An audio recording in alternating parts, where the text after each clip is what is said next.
આપણે બપોર પછીનું લંચ પછીનું સેશન શરૂ કરીએ. પહેલાં તો હું રોહિતભાઈને વિનંતી કરું કે આવી જાય.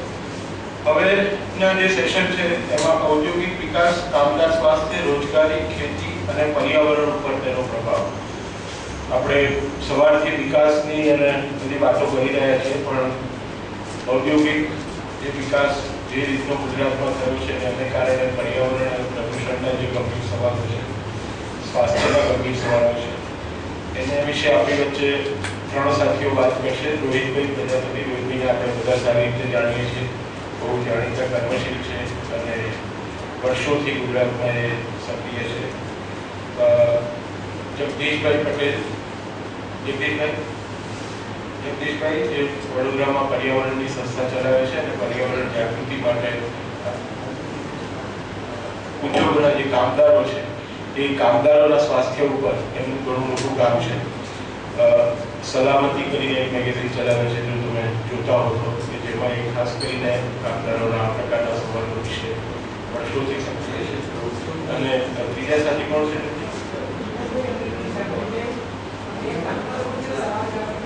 ઓકે, ચીમનભાઈ અને ઘનશ્યામભાઈ. જીવણભાઈ અને ઘનશ્યામભાઈ, એ બંને સાથીઓ એ લોકો અંકલેશ્વર બાજુથી આવે છે. વડોદરાથી આવે છે અને એ લોકો પણ આ જે કામદારોના જે કઈ સવાલો છે એના વિશે વાત કરશે. તો રોહિતભાઈ, જગદીશભાઈ, જીવણભાઈ અને ઘનશ્યામભાઈ. એક અગત્યની મારે જાહેરાત કરવાની છે કે જે લોકો રાત્રિ રોકાણ કરવાના હોય એ લોકો અહીં અમારો પુરાવો બેઠો ઉભો છે એને જરા નામ આપી દે, કારણ કે સંખ્યા આપવી પડશે અમારે.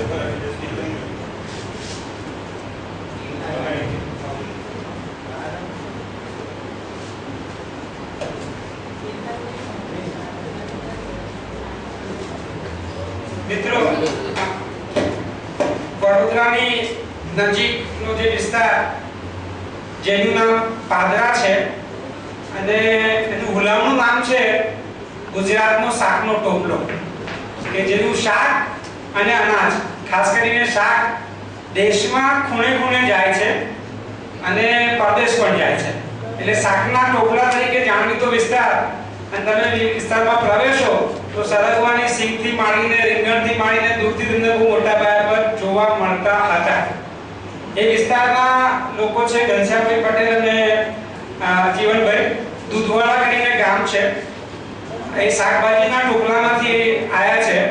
આ પહેલા બીજા ઘનશ્યામભાઈ પટેલ લુણામાંથી આવવાના હતા, પણ એ પહોંચી શક્યા નથી. એમની છોકરીની એક્ઝામ છે. શિક્ષકની સવારે વાત થઈ હતી કે પહેલા એક કુરિવાજ હતો કે બાળકો મા બાપનું 10મું ને 12મું કરતા હતા. હવે મા બાપે બાળકોનું 10મું ને 12મું કરવાનો વિકાસ થયો છે, એટલે 12માં અટવાયા છે. છોકરીનું 12મું છે એમાં અટવાયા છે, એટલે એ નથી પહોંચી શક્યા. અહીંયા અમે ઘણા વખત એ પ્રયોગ કરીએ છીએ કે જ્યારે સામાન્ય કાર્યકર્તાઓ પહેલી વાર માઇક પર આવતા હોય છે ત્યારે અમારી કોશિશ એવી રહી છે કે અમે એને સવાલ પૂછીએ ને આપને કે, કારણ કે આપને કદાચ બધાને ઓળખતા નથી, આપ શું જાણવા માંગો છો, એટલે હું એમનાથી જ શરૂ કરવા માંગીશ. પછી હું મારું વક્તવ્ય રજૂ કરીશ કે જે દૂધવાડાના મિત્રો છે એમને હું સવાલ કરું ને એટલે જવાબના સ્વરૂપમાં એમના પ્રશ્નની વાત કરે. તમને બેસો અહીંથી પૂછીશ સવાલ. હું જીવનભાઈને પૂછવા માંગીશ કે એનો જે વિસ્તાર છે એની થોડી વિગત આપે કે એ ક્યાં આવેલો છે ને મૂળભૂત એ વિસ્તારમાં શું થાય છે. આમ જુઓ તો અમારો વિસ્તાર પાદરા તાલુકા અને વડોદરા જિલ્લાના ભરૂચ જિલ્લાની બોર્ડર પર આવેલો વિસ્તાર છે. અમારા ત્યાંથી મહીસાગર નદી લગભગ 1.5 કિલોમીટર જેટલી દૂર છે. હવે અમારો વિસ્તાર વર્ષોથી શાકભાજીના ટોપલા તરીકે જેમ કે છે રોહિતભાઈ, એમ વર્ષોથી અમે હરિયાળી ક્રાંતિ ગુજરાતમાં હતી ત્યાંની અમારા પ્રદેશમાં હતી. હવે લગભગ 1985 થી અમારે ત્યાં આખા વડોદરાની જીઆઈડીસી નું ગંદુ પાણી એ લોકોએ જ્યાંની ઈસીપી કેનાલ તરીકે ડેવલપ કર્યું. ત્યાર પછી અમારો વિસ્તાર એટલો દુર્ભાગ્યપૂર્ણ થઈ ગયો છે કે ત્યાંના દરેક ખેડૂત નાસીપાત થઈ ગયા છે આજની તારીખે જોવા જઈએ. આ જે ચેનલ છે તમારી એ હશે? એ લગભગ 57 કિલોમીટર દૂર જેટલી છે અને અમારા વિસ્તારમાં ગામડા 1 કિલોમીટરના અંતરે છે, એટલે 50 જેટલા ગામડા કવર કરતી હશે. અને આ 50 જે ગામડાઓ છે એ ઉદ્યોગોની નજીક હતા કે પહેલેથી દૂર છે શરૂઆતથી? નહીં, શરૂઆતથી તો ત્યાં ખાલી આ લોકોએ ગંદા પાણીની જે એસીબી કેનલ છે એની પ્રોજેક્ટ શરૂ કર્યો.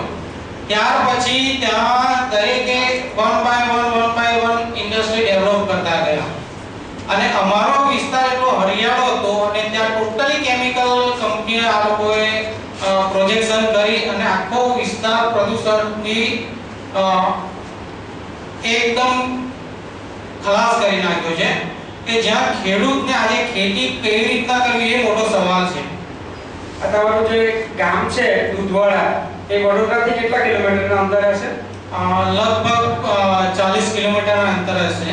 અને ત્યાં જે ઉદ્યોગો આયા, આ ચેનલ પહેલા આવી પછી ઉદ્યોગો આયા વિસ્તારમાં, તો એ ઉદ્યોગો કયા આસામાં આયા, ક્યારથી વધારે આયા અને ક્યારથી એ ઉદ્યોગો ત્યાં આવવાના શરૂ થયા અને કેવા પ્રકારના એ ઉદ્યોગો છે? આમ તો લગભગ ઈસીપી ની કેનલ 1985 થી કાર્યરત થઈ છે. હવે અમારે ત્યાં ઉદ્યોગો માટે જમીનની 1992 થી આ લોકોએ ચળવળ ચડાવીને ખેડૂતોને લોભાવના બધા એ કરી પ્રયોગો કરી અને 1995 પછી બધા ઉદ્યોગો ડેવલપ થઈ ગયા છે. અને ત્યાર પછી અમારી પરિસ્થિતિ આજની તારીખે બહુ ખૂબ જ ગંભીર થઈ ગઈ છે. તમારા જે તમે ખેતી કરો છો એમાં તમે પાણી કેવું વાપરો છો અને એ પાણીની પરિસ્થિતિ આજની તારીખે કેવી છે?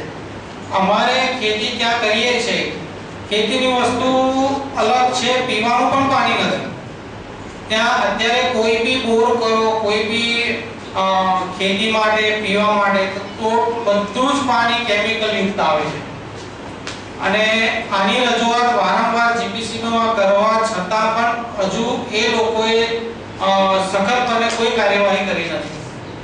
તમે તમારો હમણાંનો અનુભવ કહેશો કે તમે તમારા પર્ટિક્યુલર જે ગામ છે દૂધવાડામાં ક્યારથી રજૂઆત કરી, સરકારનો શું રિસ્પોન્સ રહ્યો અને આજની તારીખે છેલ્લા 10-15 દિવસમાં શું બન્યું? હવે અમે 2007 થી અમારા ગામના જ્યારે આ બધી ઇન્ડસ્ટ્રી આવી ત્યારે તો અમે બહુ નાના હતા. પછી જેમ જેમ સમજણ આવી એમ પછી અમારા આ ઘનશ્યામભાઈ અને એમના મિત્રોએ 2007 થી અરજી કરી, ફરિયાદ નોંધાવી. તો એમાં જે જીપીસીબીના સાહેબોએ પણ એ રીતનો જવાબ આપ્યો છે કે અહીંયાની જે ઇન્ડસ્ટ્રીનું ડેવલપમેન્ટ છે એ કાયદાની રીતે સંપૂર્ણ રીતે સારું છે અને કાયદાની એની અંદર છે. આજની તારીખે તમે અહીં જો તો એક પણ ઇન્ડસ્ટ્રી પાસે ગ્રીન બેલ્ટ નથી. તેમ છતાં જીપીસીબીના અધિકારીઓ આ રીતનો જવાબ લેખિતમાં આપેલો છે.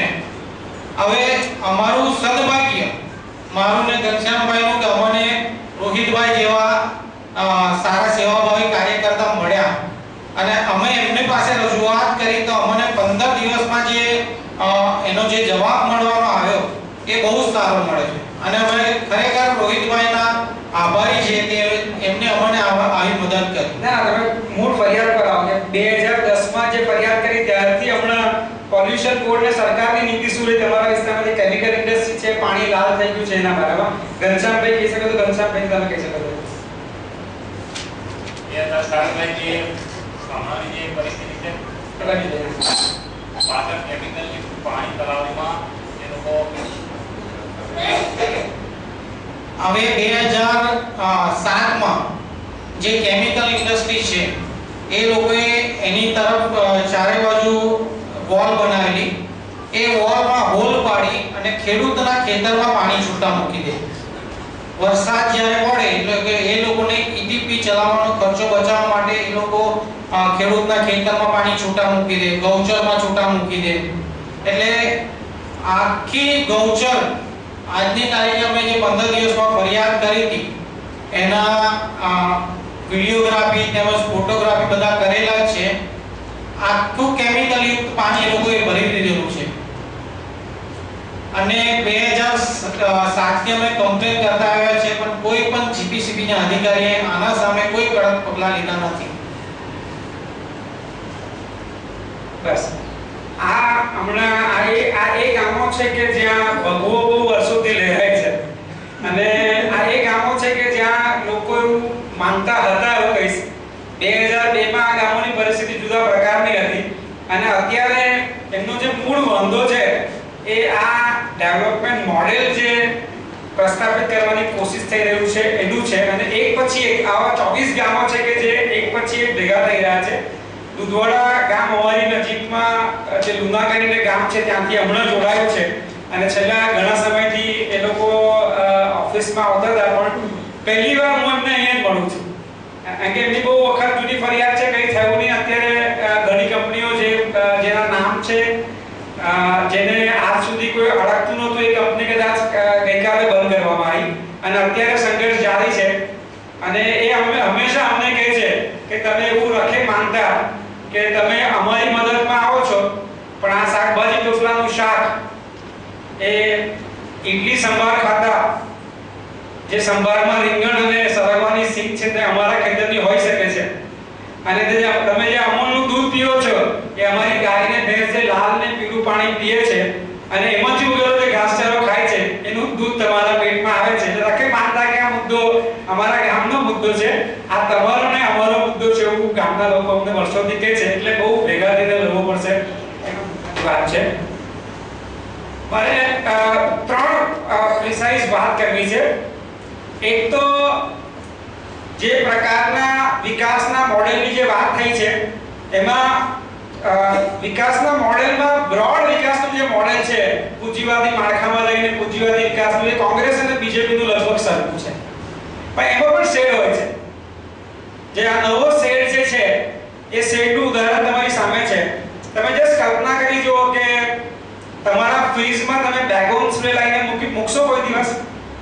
તમારા ફ્રીજની અંદર તમે જંતુનાશક દવાઓ જે આજકાલ તો લોકો મોટા ભાગે ઘરમાં પણ વાપરે છે, ગુલાબ પર નાખવા, એ તમે ફ્રીજમાં મૂકશો તો આ વેજીટેબલ બાસ્કેટમાં જે ઉદ્યોગોની વાત અમને કરી એની જે શરૂઆત છે એ જાણવા જેવી છે. કારણ કે નરેન્દ્ર મોદી એવું કહે છે કે આ જે જૂનું પ્રદૂષણનો મુદ્દો છે જેની હું થોડી વિગતે વાત કરીશ ઇતિહાસમાં 10 મિનિટમાં કે ગુજરાતમાં પ્રદૂષણની હાલત અત્યારે શું છે અને આ કરા પડવા કે છત્રી, રેનકોટ, સ્વેટર અને પંખો ત્રણે જોડે રાખીને ફરવું પડે એવી દુનિયાનું જે નિર્માણ થયું છે એની પાછળ કયા પ્રકારનું ભૂત સવાર છે એની વાતો કરીશ. પણ એ પહેલા આ શાકભાજીનો જે ટોપલો છે ત્યાં બે ચેનલ, એક બાજુ નદી છે મહીસાગર કહેવાય છે. સાગર શબ્દ વાપર્યો છે કારણ કે 12 માસે વહેતી નદી છે. એના પર બે મોટા ડેમ છે. છેલ્લે ગરુડેશ આપણે વણાકબોરી ડેમ બનાવ્યા પછી ચોમાસામાં વહેને પૂર લાવે, બાકી નદી ખાલી હોય છે, ઓછું પાણી હોય છે અને આ નદીમાં ઉદ્યોગોનો કચરો નદીને માતા કહેતા લોકો નાખે છે અને બધો કચરો મહીસાગરની એસ્ટ્યુરીમાં નખાય છે. એક બાજુ મહીસાગર છે, 24 ગામમાંથી પસાર થાય છે. બાજુમાં અડકીરેજ એફ્લુઅન્ટ ચેનલ પ્રોજેક્ટ છે જેમાંથી એફ્લુઅન્ટ વહે છે અને પોલ્યુશન બોર્ડ, કંટ્રોલ શબ્દ હું નથી વાપરતો, લખતો પણ નથી કારણ કે પોલ્યુશન બોર્ડ જ છે, એને કંટ્રોલ સાથે કોઈ લેવા દેવા નથી. અને આ જે પોલ્યુશન બોર્ડ છે તે આ એફ્લુઅન્ટ જે વેવડાવે છે એ હાથી મરી જવાથી મુદ્દો બનેલો. ગામના લોકોએ મુદ્દો બનાવ્યો નહીં બને, પણ સર્કસનો હાથી મરી ગયેલો એમાંથી ચેનલ બની. લોકો મર્યા તો નહીં બની, લોકોએ મુદ્દા ઉઠાવ્યા તો નહીં બની, પણ હાથી મર્યામાંથી મુદ્દો બનેલો કે હાથી પાણી પીવાથી મરી ગયો અને એટલે પ્રદૂષણનો વિચાર કરવો જોઈએ, પ્રદૂષણનો નિકાલ કરવો જોઈએ. આ ચેનલ બની છે. એને અડકીને હમણાં નર્મદાની કેનાલ નીકળી છે.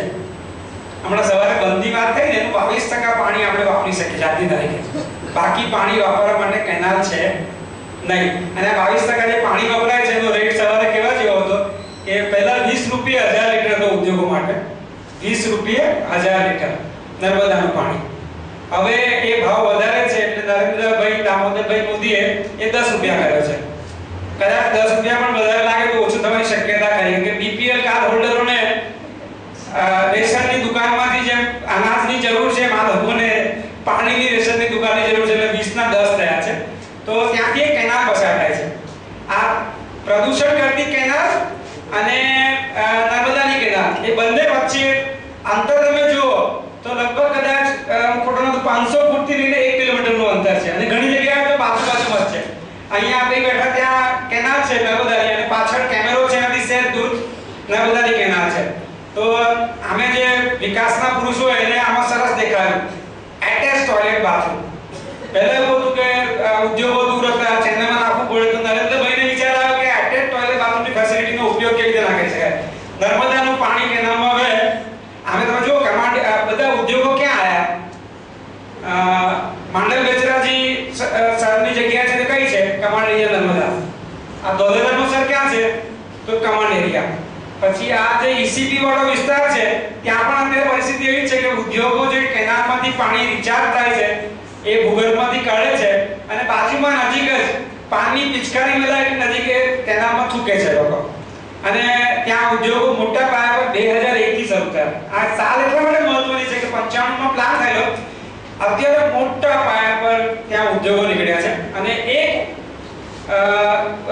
ઇન્ડસ્ટ્રી જે છે જેને મેં મોટી લડત ચાલીને છેલ્લે ઓર્ગેનિક ફાર્મ જે 30 વર્ષથી ત્યાં ઓર્ગેનિક ખેતી થતી હતી એ ખેડૂતે જગ્યા છોડી દેવી પડી. એટલા માટે નહીં કે ભૂગર્ભ જળ તે વખતે ખરાબ હતું, એટલા માટે કે એને અડકીને કેમિકલ ફેક્ટરી આવેલી એમાંથી ગેસ લીક થતો હતો રેગ્યુલર અને એના પાકને નુકસાન થતું હતું. અને આ ખેડૂત એટલા ઈમાનદાર કે આને ઓર્ગેનિક કેવું કેમ કે એ સવાલના કારણે વેચવું પડ્યું. તો આ શાકભાજીના ટોપલામાં ફ્રીઝમાં બેગોન સ્પ્રે અને બધા કેમિકલ તમારા ખાવાના જોડે અને કદાચ એક જ થાળી અંદર મૂકી હોય તમે કે જેમાં એકમાં અથાણું હોય, એકમાં શાક હોય, એકમાં બેગન સ્પ્રે હોય, એવી પ્લેટ ફ્રીઝમાં મૂકી શકાય એવું વિકાસનું મોડેલ તમને આ જગ્યાએ જોવા મળે છે.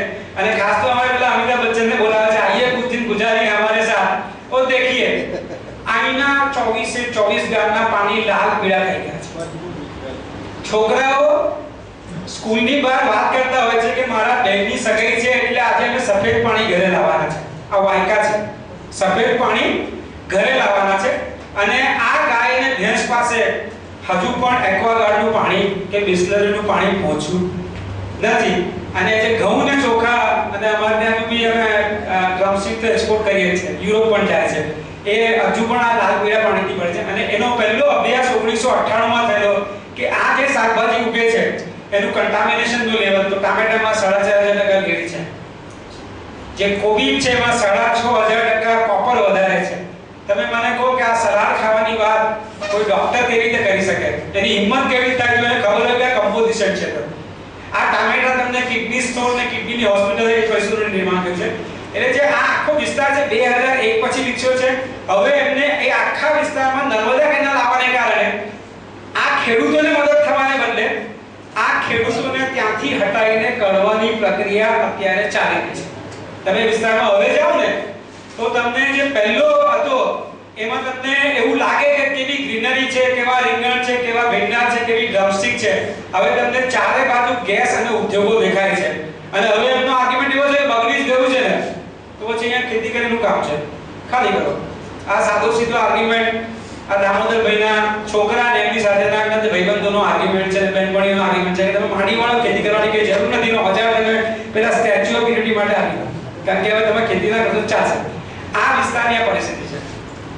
હવે હું તમને ગુજરાતની ટૂંકમાં વાત કરું તો ગુજરાત ઘણા બધા મુદ્દામાં નંબર 1 છે, જેની વાત કદાચ નરેન્દ્રભાઈ દામોદરભાઈ મોદી કરતા નથી એવું તમને કહીશ. ને આ જે હું આંકડા કહું છું એ આંકડા નરેન્દ્રભાઈ મોદી પોતે પણ નકારતા નથી. અમારે એમની સાથે આંકડાની પહોંચ નથી જેમાં એ મૂંગા રહ્યા, પણ હવે આ જે આંકડાઓ છે એ સરકારી રેકોર્ડનો ભાગ બની ગયા છે. ભૂલથી એમના રિપોર્ટમાં છપાઈ ગયા છે અને ભૂલથી એમના જ લોકોએ એનડીએમાં અત્યારે એ રિપોર્ટો રિલીઝ કર્યા છે વડોદરામાં, અમદાવાદમાં આવીને, કે જેમાં એ ભૂલી ગયેલા કે જે આંકડાઓ કોટ કરવામાં આવ્યા છે, જે રિપોર્ટનો ઉલ્લેખ કરવામાં છે, રિપોર્ટો અમારા છે. તમે સોર્સ જોવો, અલ્ટિમેટલી ટાઈમ્સ ઓફ ઇન્ડિયાનો આર્ટિકલ હોય તો એમાં કોટેશન અમારું હોય, એમાં જે રિસર્ચ રિપોર્ટ હોય તે અમને કોટ કરાવે. એટલે હવે એમની પાસે આ આંકડાઓ સ્વીકાર્યા કર્યા વગર છૂટકો નથી, એક મુદ્દો છે. બીજું જે આંકડાઓની વાત છે તે આંકડાઓ તપાસી શકાય છે. જેમ અમિતાભ બચ્ચન જે નીકળે છે કેમેરો લઈને એ એમને 5 વર્ષ પહેલા બી ઇન્ફોર્મ કરવામાં આવે તો આ લાલ પાણી સફેદ થઈ શકે એમ છે, આ યલો પાણી સફેદ થઈ જાય. અને હવે તો કામદારો પણ લાલ, પીળા અને લીલા છે. જે લાલ કામદારો છે તે કમ્યુનિસ્ટ નથી પણ લાલ છે. કેટલાક કામદારો એવા છે કે જેનો કલર ભગવો છે પણ એ બીજેપીના સભ્ય નથી. કેટલાક ગ્રીન છે પણ ગ્રીન મેમ્બર એનો કલર જેવા નથી. એવા કામદારો તમે જોવા હોય એની કોલોની પાનોલીમાં અવેલેબલ છે અને કોઈ પણ વ્યક્તિ જોઈ શકે. એટલે આવો જે વિકાસની જેવા છે આંકડાની બાબતમાં અમારા મુદ્દા લગભગ ગુજરાત સરકાર સાથે પૂરા થઈ અને જે મુદ્દા પૂરા થઈ ગયા એના અંગે આ ભાઈ સાહેબ બોલતા નથી.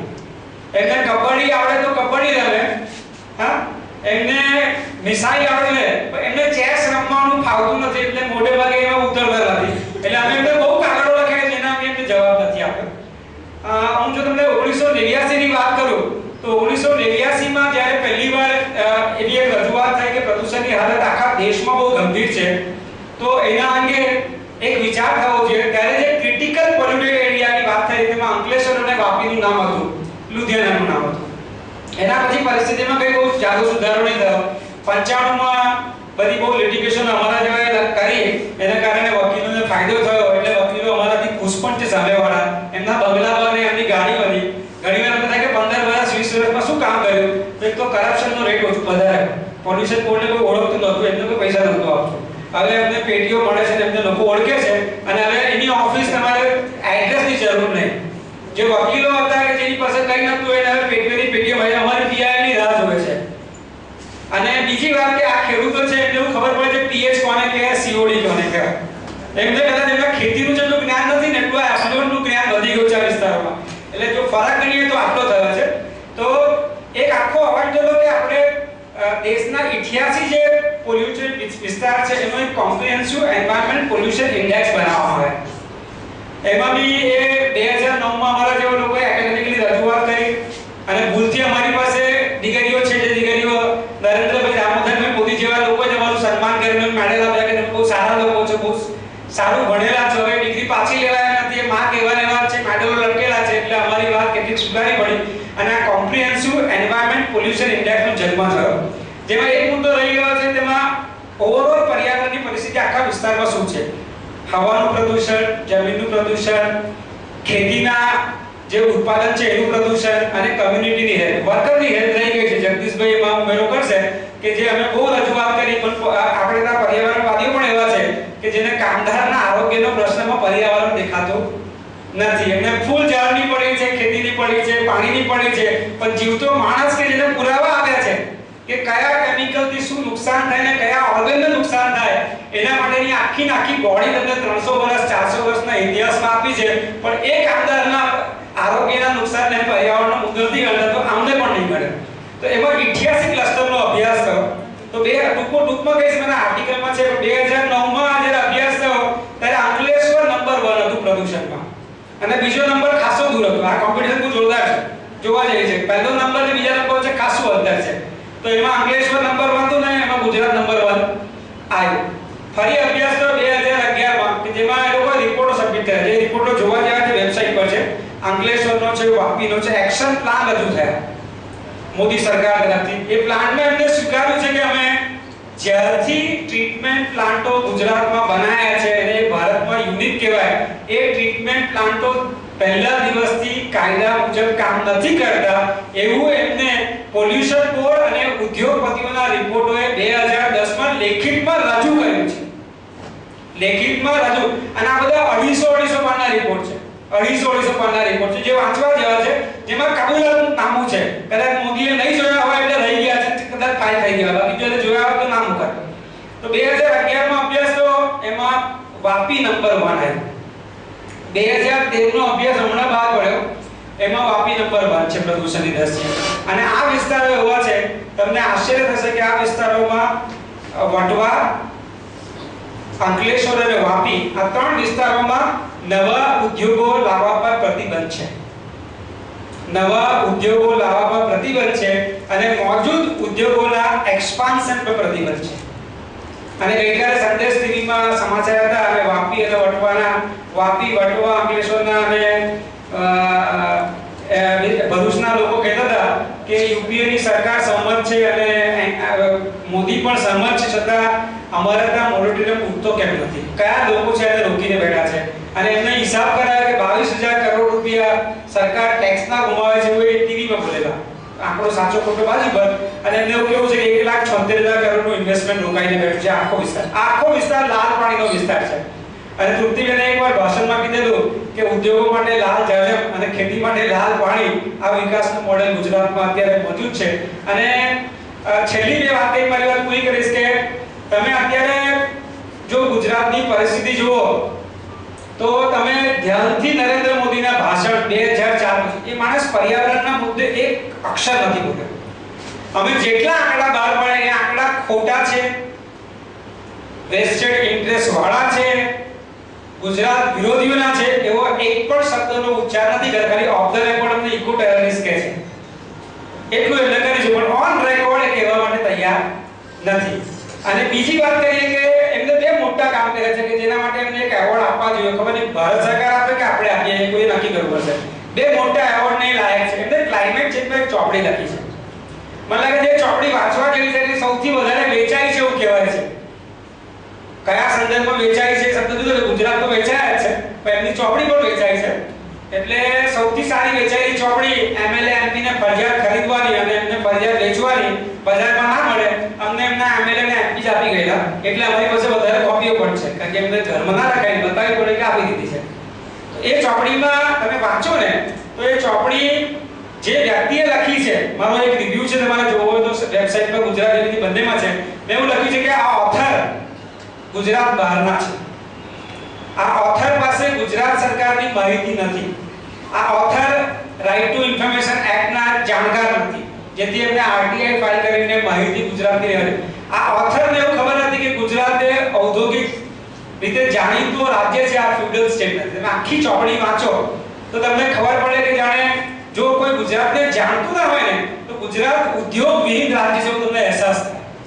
ઉદ્યોગ એમાં એક ફોટોગ્રાફ છે 132-33 ના પાન નંબર પર, જે છે કોમન એફ્લુએન્ટ ટ્રીટમેન્ટ પ્લાન્ટ. 2 મિનિટમાં પૂરી કરીશ. કોમન એફ્લુએન્ટ ટ્રીટમેન્ટ પ્લાન્ટ છે જે વાપીનો છે, એનો ફોટોગ્રાફ છે. સામાન્ય રીતે મેં સાંભળ્યું છે કે પેપરમાં ક્યાં તો ગુંડાના ફોટો આવે, ક્યાં તો પછી કોઈ છોકરાનો બોર્ડમાં નંબર આવે તો ફોટો આવે. આ ફોટો કેમ છે હું તમારી પર છોડું છું, કારણ કે આ ટ્રીટમેન્ટ પ્લાન્ટ જ્યારથી બન્યો ત્યારથી કાયદા મુજબ આજની તારીખે સવારના રીડિંગ પ્રમાણે કાયદા મુજબ કામ કરતું નથી. હવે આ દામોદરભાઈના છોકરા શું કહેવા માંગે છે આ ફોટો બતાવીને મને ખબર નથી. આ એમની ચોપડીનો ચિતાર એ આ એમને એક બીજો એવોર્ડ કે આ ચોપડી એમને ફરી રિપીટ કરવા છે, આ ફોટો ચાલુ રહેશે ખબર નહીં ક્યાં.